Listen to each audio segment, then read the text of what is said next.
When Mario Bros. Came out, it was awesome, so they made an awesome sequel. But this sequel was deemed too awesome for us Americans, so we didn't get it. We got this. This is awesome. Mario Bros. 2 came out October 9th, 1988 in the US. This game is actually a reskin of a game called Doki Doki Panic, a game that was only released in Japan in 1987. They basically took these guys and replaced them with these guys. Mario Bros. 2 is a very strange game, because it isn't a Mario game. Where are the Goombas? Where are the mystery blocks? Where are the flagpoles? Why did Japan get the real Mario Bros. 2 and we didn't? Simple, really. Americans suck at video games. Nintendo didn't think it would sell well here, due to it being too hard and too similar to the first in the series. And they were probably right. Instead, we got this Freakazoid game where you walk into bird mouths. Much better for the American audience. Even if this game is a bit weird, it still does feel like a Mario game, for the most part anyway. Before every level, you get to choose from 4 different characters: Mario, Green Mario, Toad, and Princess Toadstool.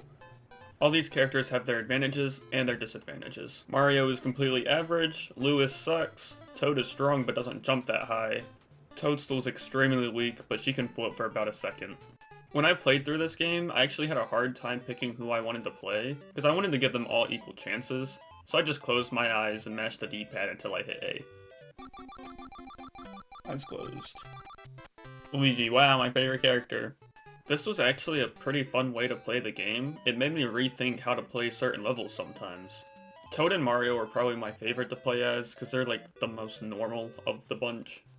Unlike the last Mario game, this one has no power-ups, other than the mushroom and the Starman that appears after collecting 5 cherries. But since there are no mystery blocks, how are you supposed to get the mushroom? Obviously, you pull out the magic potion out of the ground, and throw said potion on the ground, walk through the door that leads you into subspace, and maybe, just maybe you found the spot the mushroom spawns in.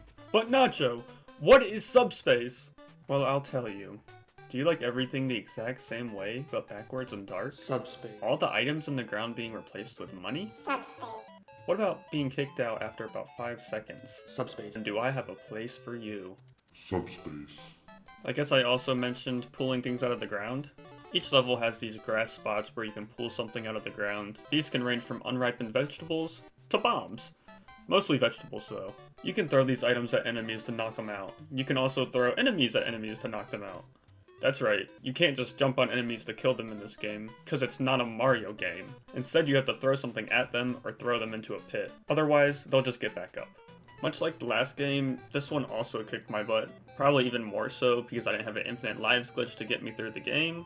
We were doing this one the real way, which means it's time to gamble! The rules are simple. Gather coins from grass in subspace, beat the level and spin the wheel. Matching 3 at any non-cherry icon will give you 1 life.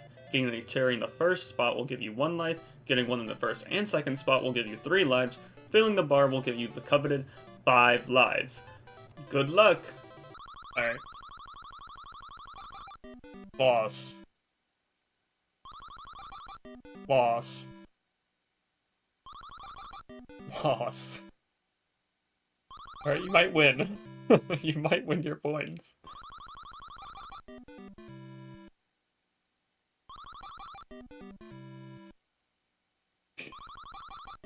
Oh my gosh. Eyes closed. Last one. There's also a few 1-ups in the ground, but they are few and far between. But why would you need all these lives if not for something to take them from you? This is Phanto. He sits by every key just waiting for you to pick it up. Once you do, it is an all-out panic for survival. Phanto will chase you until you die or you use the key. Here's a bit of a Nacho Pro Gamer tip for you. If you need a second to breathe, just drop the key. It's that simple. If you're not holding the key, Phanto will fly off screen until you pick it back up. I did not know about this until I was about finished with the game. I should also talk about the bosses in this game, because it actually has some, unlike the last game. Starting with Birdo. Birdo spits eggs out that you'll pick up and throw back at him, unless he's red, in which case he'll mix up some fire in his shots, or maybe it's Grey Birdo that only shoots fire and you have to throw some mushrooms at him. If it's Green Birdo, he also only shoots fire, but it's a lot faster and a lot harder to deal with. You fight Birdo at the end of almost every level, But there are also bosses at the end of each world. These guys are really nothing to write home about. You kinda just throw back what they throw at you, or just throw some mushrooms that would be in the arena with them.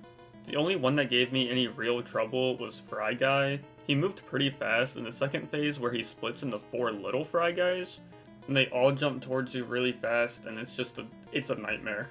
Especially if you're being Toadstool. Also, I think Wart is a little bit notable because he's the final boss, but he's not much else. That will be the last time I talk about Wart. Sorry, Wart fans. This game feels a bit more fair than the last one, whereas that one felt like I had to get lucky at some parts. This one feels like I can make it through each level if I have enough practice, which is exactly what ended up happening. This game took a lot of streams to complete. Speaking of streams, follow me on twitch.tv/nachocheese767 to watch me form my opinions or just play some fun games. Aside from the completely changed gameplay, we also have the completely changed worlds. Instead of land at night, and underground, we have land, desert, ice, land at night, and sky. They even play differently. Land is normal, desert has some quicksand, ice is slippery, and sky is really not that much different. Each level actually feels different and has something notable about them. I played this game a lot, but I found myself being excited for certain levels. Now I'll admit, this game does have some stinkers in there, but the good vastly outnumber the bad. There's only 20 levels in this game, and it does reuse land and desert themes sometimes, but it doesn't overstay its welcome. For the most part, I think each world is the perfect length and is quite memorable. This game is a huge graphical upgrade from the last one. Dare I say, it's even better than the real sequel. But this game also came out like 3 years later. There's a slightly better idea of what you could do with the console's capabilities. The music, however, is fine. The tracks are good. They are memorable, but they just get old after a while, and they don't stick as well as the first game's tracks. Overall, I think this is a great game, which you would not know if you watched me stream the game. It's gonna be the end of the run. Oh no! Oh no! Of course, you could play a better version, like the SNES or the GBA versions for a bit more polish, but however you play this game, it's gonna be a good time. I know I gave Super Mario Bros. A 4 out of 5, but I'm gonna change this to a tier list format for the Marios. Mario 1 goes into B tier, Mario 2 will go into A tier. Hey, thanks for making it to the end of the video. It's a little different from the last review. I'm trying to figure out which direction I want to go in with these videos. But nonetheless, I hope you enjoyed it, and maybe you even liked and subscribed. Bye bye!